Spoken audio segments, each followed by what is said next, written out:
श्री स्वामी समर्थ. जय जय स्वामी समर्थ. नमस्कार स्वामी भक्त हो.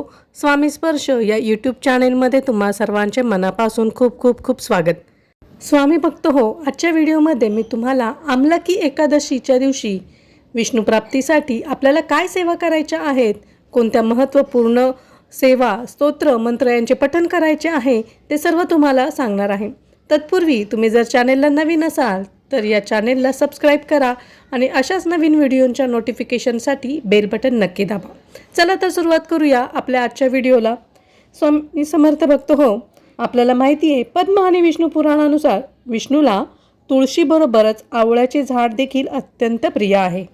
असे देखील मानले जाते की आवळ्याच्या झाडामध्ये श्री विष्णूंबरोबर देवी लक्ष्मीचा देखील वास असतो आणि त्याचमुळे या दिवशी आवळ्याच्या झाडाची पूजा करणे अत्यंत महत्त्वाचे मानले गेले आहे.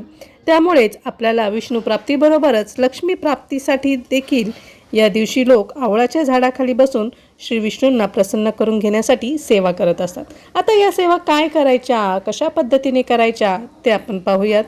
आपल्याला माहिती आहे की ज्या घरामध्ये विष्णूंची पूजा केली जाते तेथे आपोआपच देवी लक्ष्मींचा निवास असतो.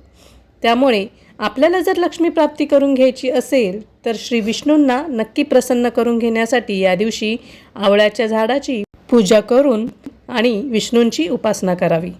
या दिवशी सर्वप्रथम आपल्याला आवळ्याने स्नान करण्याची परंपरा आहे. एकादशीला सूर्योदयापूर्वी उठल्यानंतर पाण्यामध्ये थोडेसे गंगाजल, चिमूटभर तीळ आणि एक आवळा टाकून त्या पाण्याने आपल्याला स्नान करायचे आहे. या पवित्र स्नानाने आपण जे काही कळत नकळत पापे केलेली असतात ती पापे नष्ट होतात. स्नान झाल्यानंतर आपल्याला सूर्यदेवाची पूजा करून आमलकी एकादशीचे व्रत आणि विष्णू पूजनाचा संकल्प करायचा आहे आणि त्यानंतर आपली जी काही नित्यसेवा असेल ती सेवा आपल्याला करायची आहे. त्यानंतर ज्या ठिकाणी आपण विष्णूंची पूजा करणार आहोत ती जागा आपल्याला स्वच्छ पुसून तिथे आपल्याला रांगोळी काढून तिथे चौरंग स्थापन करायचा आहे आणि या चौरंगावरती आपल्याला लाल कापड अंथरून त्यावरती विष्णूंचा अभिषेक आपल्याला पंचामृताने करायचा आहे. अभिषेक झाल्यानंतर श्री विष्णूंना वस्त्र, तुळशीची पाने, अक्षता, हळद, चंदन, फूल, धूप, दिवा, नैवेद्य इत्यादी अर्पण करायचे.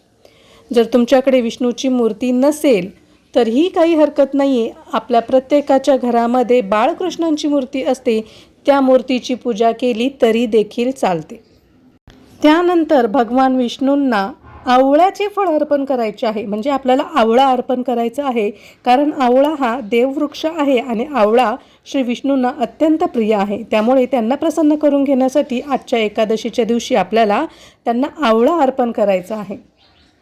त्यानंतर तुमच्या जवळपास आवळ्याचे झाड असेल तर त्या झाडाची पूजा करून त्याभोवती 11 किंवा 21 वेळा कच्चे सूत गुंडाळायचे आहे. इथे तुम्हाला एक गोष्ट आवर्जून सांगते ती म्हणजे जर तुमच्या आजूबाजूला आवळ्याचे झाड असेल तर तुम्ही ही विष्णूची सेवा आवळ्याच्या झाडाखाली नक्की करावी, जेणेकरून श्री विष्णू लवकर प्रसन्न होतात. आता पूजा झाल्यानंतर आपल्याला विष्णू प्राप्तीसाठी काय सेवा करायच्या, तर या दिवशी आपल्याला आवळ्याच्या झाडाखाली ओम नमो भगवते वासुदेवाय या मंत्राचा आपल्याला जप करायचा आहे. त्याचप्रमाणे विष्णू गायत्री मंत्राचा देखील जप करायचा आहे. त्याचप्रमाणे विष्णू सहस्त्रनामाचे देखील आपल्याला शक्य होईल तेवढ्या वेळा पठण करायचे आहे. या सर्व सेवा जर आपण आवळ्याच्या झाडाखाली बसून केल्या तर आपल्या मनात जी काही इच्छा आहे, ज्या इच्छेपूर्तीसाठी आपण संकल्प करून ही विष्णू सेवा करत आहोत ती आपली इच्छा नक्कीच पूर्णत्वाला जाते. शास्त्रानुसार असे देखील मानले जाते की या दिवशी जर आपण आवळ्याचे दान केले तर आपल्याला 1000 गायी दान केल्याचे पुण्य मिळते आणि या व्रताच्या प्रभावाने आपल्याला मोक्ष देखील प्राप्त होतो. आता एक सर्वात महत्त्वाची गोष्ट मी तुम्हाला सांगते ती म्हणजे जर आपल्या जवळपास आवळ्याचे झाड नसेल तर काय करायचे, तर आपल्या जवळपास एखादे आवळ्याचे झाड नसेल, घरी जिथे त्यांची पूजा केलेली आहे, जिथे त्यांची पूजा मांडली आहे त्या ठिकाणी आपल्याला एक तुपाचा दिवा लावायचा आहे आणि त्यांना आवळ्याचे फळ अर्पण करायचे आहे. लक्षात ठेवा, आपल्याला तुपाचा दिवा लावून आवळा अर्पण करायचा आहे. या सेवेने देखील श्री विष्णू नक्कीच प्रसन्न होतात. त्यामुळे आपल्याला जर लक्ष्मी प्राप्ती हवी असेल तर लक्ष्मी प्राप्तीसाठी आपल्याला या दिवशी श्री विष्णूंना प्रसन्न करून घेण्यासाठी ह्या अत्यंत छान असा दिवस आहे आणि या दिवसाचे महत्त्व देखील मी तुम्हाला सांगितले आहे. तर या दिवशी तुम्ही विष्णू प्राप्तीसाठी, विष्णूंना प्रसन्न करून घेण्यासाठी या सेवा नक्की करा. आणि तुम्हाला हा माहितीपूर्ण व्हिडिओ कसा वाटला ते कमेंट बॉक्समध्ये मला नक्की कळवा. जास्तीत जास्त लोकांपर्यंत हा व्हिडिओ शेअर करा. तोपर्यंत